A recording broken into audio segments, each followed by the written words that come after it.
بسم اللہ الرحمن الرحیم۔ مسئلہ آپ کے سامنے رکھنا ہے وہ یہ ہے کہ آیا ریاست کے اندر کوئی شخصیت چاہے وہ صدر ہو اور سربراہ مملکت ہیڈ آف اسٹیٹ ہو یا گورنر ہو، کوئی بھی، آیا وہ قانونی کارروائی سے یا قانون سے مستثنا ہو سکتا ہے؟ قانون سے مستثنا ہو سکتا ہے، قانون سے ماورائے عدالت وہ ہو سکتا ہے؟ تو یاد رکھیں یہ تصور ہمارے ملک پاکستان میں یا جمہوری ہمارے نظام کے اندر یہ موجود ہے کہ ہمارے ہاں یہ ہے کہ جو صدر ہوتا ہے یا جو گورنر ہوتا ہے اس کے خلاف عدالت یا قانون حرکت میں نہیں آ سکتا، وہ گویا مستثنا ایک مخلوق ہوتی ہے۔ لیکن اگر ہم اسلام کا طرز عمل معلوم کریں تو اس میں سربراہ مملکت جس کو خلیفہ وقت کہا جاتا ہے وہ ہو یا اس کے والی اور عمال یعنی گورنر اس کے جو ہوتے ہیں، ان میں سے کوئی شخصیت بھی قانون کے دائرے سے باہر نہیں ہوتا، بلکہ ان کو بھی اگر ضرورت پڑے تو ان کو بھی کٹہرے میں کھڑا کیا جا سکتا ہے۔ اور اس طرح کی ایک دو نہیں سینکڑوں مثالیں ہمارے پاس ہماری تاریخ اسلامی کے اندر موجود ہیں۔ یہ تو ہو گیا اصل مسئلہ۔ اب ذرا اس کو ہم نقل اور عقل کے لحاظ سے بھی دیکھ لیتے ہیں۔ تو سب سے پہلی بات یہ ہے کہ کیا یہ معصوم ہوتے ہیں؟ حالانکہ ہمارا عقیدہ ہے، نظریہ ہے، ایمان ہے کہ انبیاء کے علاوہ، رسولوں کے علاوہ کائنات میں کوئی معصوم نہیں ہوتا بالغ ہونے کے بعد۔ تو صحابہ جیسی ہستیاں جو انبیاء کے بعد بڑا رتبہ رکھتی ہیں، وہ بھی ہم ان کو معصوم نہیں کہتے، محفوظ کہتے ہیں کہ اللہ نے ان کی حفاظت فرمائی۔ اگر کسی سے کوئی گناہ ہو بھی گیا، اللہ نے ان کو توبہ کی توفیق دی اور اللہ نے ان کو معاف کر دیا۔ تو باقی یہ بھی ایک عجیب سی بات ہے کہ عالمی عدالت ہمارے صدر صاحب کو جو ہے وہ طلب کر سکتی ہے، عالمی عدالت کسی جرم کے حوالے سے۔ اور یہ بھی ایک عجیب سی بات ہے کہ امریکہ کے اندر خود صدر بھی قانون سے بالاتر نہیں ہے، لیکن کیا کریں کہ ہمارے ہاں صدر صاحب بھی اور گورنر صاحب بھی وہ جو ہے قانون سے بالاتر ہوتے ہیں، یعنی آئینی استثناء ان کو گویا حاصل ہوتا ہے، آئینی استثناء حاصل ہوتا ہے۔ اور یہ تو آئینی استثناء کا پرمٹ ان کو حاصل ہے، لیکن دیکھا جائے تو عمل کے اعتبار سے بہت سارے لوگ اور بھی ہیں جن کو استثناء حاصل ہوتا ہے۔ مثلا صاحب اقتدار لوگ جن کی وقتی طور پر جو ہے یعنی ٹھاٹ واٹ ہو اور جن کا دور چل رہا ہو، یا عسکری قیادت اعلیٰ قیادت ہو جائے، عسکری اعلیٰ قیادت ہو جائے، یا اعلیٰ عدلیہ ججز ہو جائیں، یا خفیہ ادارے ہو جائیں، یا زوراور شخصیات اور قوم میں ہو جائیں، تو عملاً دیکھا جائے تو یہ بھی قانون سے بالاتر اور مستثنا ہی نظر آتے ہیں عام طور پر۔ لیکن آئینی اعتبار سے یہ دو شخصیات صدر اور گورنر کو باقاعدہ مستثنا رکھا جاتا ہے۔ تاہم اسلام کے اندر یہ سلسلہ نہیں ہے، یہ اسلامی تعلیمات کے سراسر خلاف ہے کہ قانون سے، یاد رکھیں، قانون سے بالاتر صرف ایک ہی ہستی ہے کائنات میں، وہ اللہ تبارک و تعالیٰ قادر مطلق کی ہستی ہے۔ بس اللہ پر کسی قسم کا کوئی قانون، کوئی لا، کوئی چیز اللہ پر جو ہے وہ لاگو نہیں کی جا سکتی، اور نہ ہی لاگو کوئی کر سکتا ہے کسی کی یہ حیثیت ہو۔ باقی اللہ تبارک و تعالیٰ کے بعد کوئی بھی قانون سے بالاتر نہیں ہے۔ یہاں تک کہ اگر آپ دیکھیں تو آپ علیہ السلام نے بھی اپنی زندگی میں، اپنی سیرت، اپنے کردار سے ہمیں جو تعلیمات دی ہیں، تو ہمیں ان پوری تعلیمات کے اندر کہیں بھی یہ نظر نہیں آتا کہ آپ علیہ السلام نے اپنی ذات گرامی کو عام انسانوں سے قانونی دائرے کے اعتبار سے بالکل جدا اور مستثنا رکھا ہو، بالاتر رکھا ہو۔ نہیں، ایسا نہیں ہے۔ بلکہ آخرت کے اعتبار سے بھی اگر آپ دیکھیں تو آپ علیہ السلام نے فرمایا کہ تم اللہ سے اللہ کا فضل مانگا کرو، عدل مت مانگو کہ فضل سے بات بنے گی۔ تو صحابہ نے پوچھا یا رسول اللہ کہ آپ کا معاملہ بھی فضل پر ہے؟ حضور نے فرمایا ہاں، میرا معاملہ بھی فضل پر ہے۔ دیکھ لیں آخرت کے معاملے میں بھی کس طرح ترتیب بتا رہے ہیں آپ علیہ السلام۔ باقی دنیا کے معاملے میں اگر آپ دیکھیں تو مثالیں بہت زیادہ ہیں، میں کچھ مثالیں آپ کے سمجھنے کے لیے بتا رہا ہوں۔ قرآن کریم کو اگر آپ دیکھیں تو قرآن کریم میں ہے لَإِنْ أَشْرَكْتَ لَيَحْبَطَنَّ عَمَلُكَ وَلَتَكُونَنَّ مِنَ الْخَاسِرِينَ کہ شرک ایسی چیز ہے جو انسان کے سارے اعمال کو ضائع کر دیتی ہے۔ اور آپ علیہ السلام کو خطاب ہے کہ اگر آپ کے عملوں میں بھی خدا نخواستہ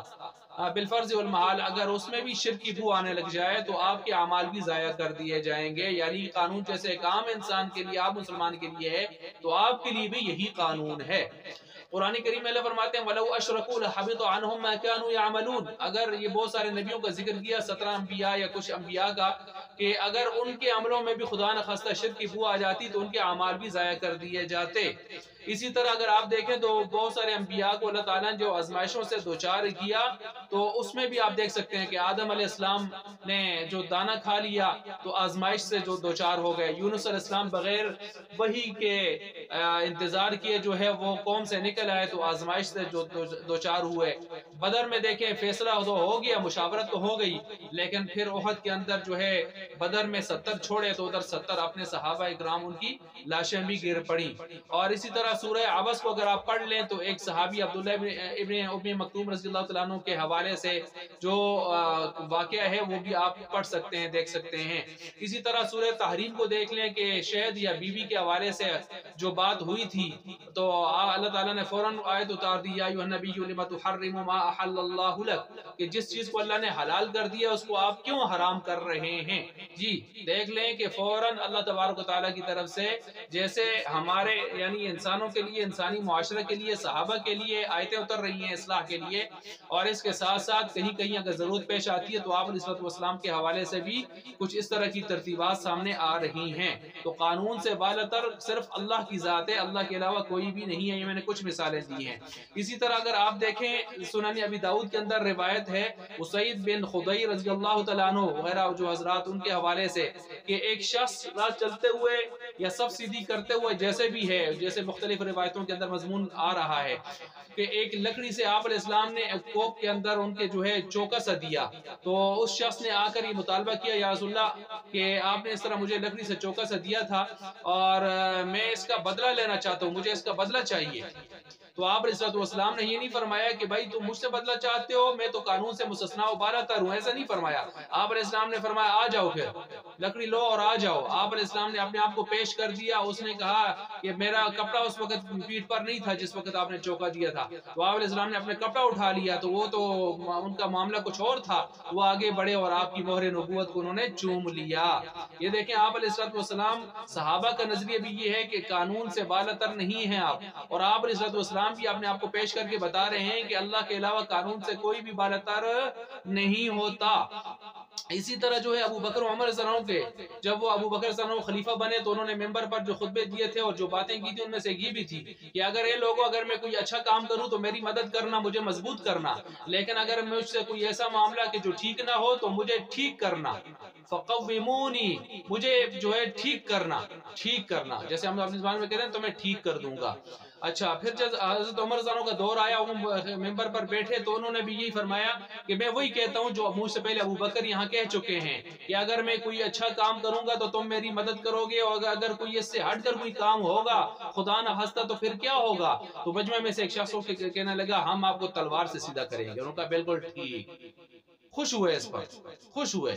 حضرت معاویہ رضی اللہ عنہ نے ایک جمعہ خطبہ دیا کہ آپ کی جو مال غنیمت یا اس طرح کا مال آئے گا وہ ہم خود رکھیں گے، نہیں دیں گے کسی کو، سارے خاموش۔ دوسرا جمعہ آئے پھر یہی بات کی، تیسرا جمعہ آئے پھر یہی بات کی، تو پھر تیسرے ایک آدمی کھڑا ہوا مجمع میں، اس نے کہا پہلے بھی یہ باتیں ہوتی رہی ہیں، اگر آئندہ اس قسم کی بات ہوئی تو ہم اس تلوار سے آپ کو ٹھیک کر دیں گے۔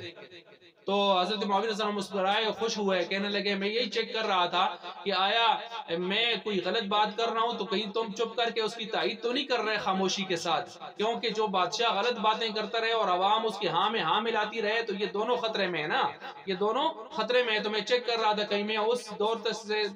دور میں تو نہیں پہنچایا۔ تو بہرحال اس طرح کے واقعات کو اگر آپ دیکھیں، حضرت عمر رضی اللہ عنہ خطبہ دے رہے اور ایک شخص کھڑے ہو کے کہہ رہا ہے کہ آپ کے جسم پر 2 چادریں ہیں، ہمارے جسم پر 1 چادر ہے، آپ نے 2 چادریں کیوں لی ہمارے مال غنیمت سے؟ تو آپ حضرت عمر رضی اللہ عنہ فرماتے ہیں میرا بیٹا عبداللہ بن عمر جواب دیں گے، انہوں نے جواب دیا کہ 1 چادر میری ہے۔ یہ دیکھ لیں حضرت عمر رضی اللہ عنہ وہ بھی جواب دے ہیں، ابو بکر رضی اللہ عنہ وہ بھی جواب دے ہیں، آپ علیہ السلام وہ بھی جواب دے رہے ہیں، اپنے آپ کو پیش کر رہے ہیں۔ حضرت آپ علیہ السلام نے صرف اپنے آپ کو پیش نہیں کیا، آپ علیہ السلام نے ایک فاطمہ نامی عورت پر جب چوری ثابت ہو گئی، ہاتھ کاٹنے کا حکم دیا تھا، تو سفارش پر قبیلہ والے اور حضرت اسامہ کی سفارش پر رضی اللہ تعالیٰ عنہ، تو آپ علیہ السلام نے کیا فرمایا تھا کہ اگر میری بیٹی فاطمہ بنت محمد بھی چوری کرتی رضی اللہ تعالیٰ عنہ، اگر وہ بھی چوری کرتی تو میں ان کا ہاتھ بھی کاٹ دیتا۔ یعنی قانون سے کوئی بالاتر نہیں ہے۔ پھر اس طرح آپ دیکھ لیں 22 لاکھ مربع میل کا بادشاہ، ہم تو یہ 3-4 لاکھ مربع میل پر جو ہے ناز کر رہے ہیں، 22 لاکھ مربع میل کا بادشاہ، وہ جو ہے یعنی دنیا کے چھٹے بڑے خطے پر جو ہے وہ بادشاہ ہے، اور وہ ان کا واقعہ پیش آتا ہے، قضیہ پیش آتا ہے ابی بن کعب رضی اللہ عنہ کے ساتھ، اختلاف ہوتا ہے، دونوں آتے ہیں زید بن ثابت رضی اللہ عنہ کو منصف اور جج بنا کر ان کے پاس، تو جب وہاں پہنچتے ہیں تو حضرت زید اپنی مسند سے کھڑے ہو جاتے ہیں اور وہ کہتے ہیں کہ عمر خلیفہ وقت آپ تشریف لائیں، آپ میری مسند پر بیٹھیں، تو حضرت عمر فرماتے ہیں اس وقت میں فریق کی حیثیت سے آیا ہوں، میں نہیں بیٹھ سکتا، وہ اصرار کرتے ہیں، تو یہ فرماتے ہیں آپ یہ زیادتی اور ناانصافی کر رہے ہو، پہلی ناانصافی آپ کی یہ ہو گئی، آرام سے بیٹھو اپنی جگہ پر۔ پھر اس کے بعد جو ہے وہ آدمی اپنا دعویٰ پیش کرتا ہے لیکن اس پر بینہ پورے گواہ نہیں پیش کر سکتا، تو قانون کے مطابق حضرت عمر رضی اللہ عنہ پر جو ہے وہ بات آ رہی ہے قسم کی، تو جب قسم کھانے کی بات آئی تو حضرت زید نے کہا کہ امیر المومنین کو قسم سے معاف رکھا جائے، بڑی شخصیتیں، تو امیر المومنین نے خود فرمایا یہ آپ دوسری ناانصافی کر رہے ہو میری طرفداری کر کے، آپ کو کیا لگا کہ آپ طرفداری، آپ تو منصف ہو، جج ہو، اور پھر قسم کھا لی، اور اس کے بعد فرمانے لگے زید تو نے جو یہ دو ناانصافی کی ہیں، تو اس مسند پر بیٹھنے کے لائق نہیں کہ جو تو اتنی نرمی میرے حوالے سے کر رہا ہے، یعنی میری حیثیت کو دیکھ کر کہ میں امیر المومنین خلیفۃ المسلمین ہوں۔ بہقی کے اندر یہ روایت موجود ہے۔ اسی طرح قاضی شریح انہوں نے جو ہے یہ خلیفہ وقت جو ہے اپنے آپ کو پیش کر رہے ہیں اور جواب دہ ہو رہے ہیں، خلیفہ وقت ہیں،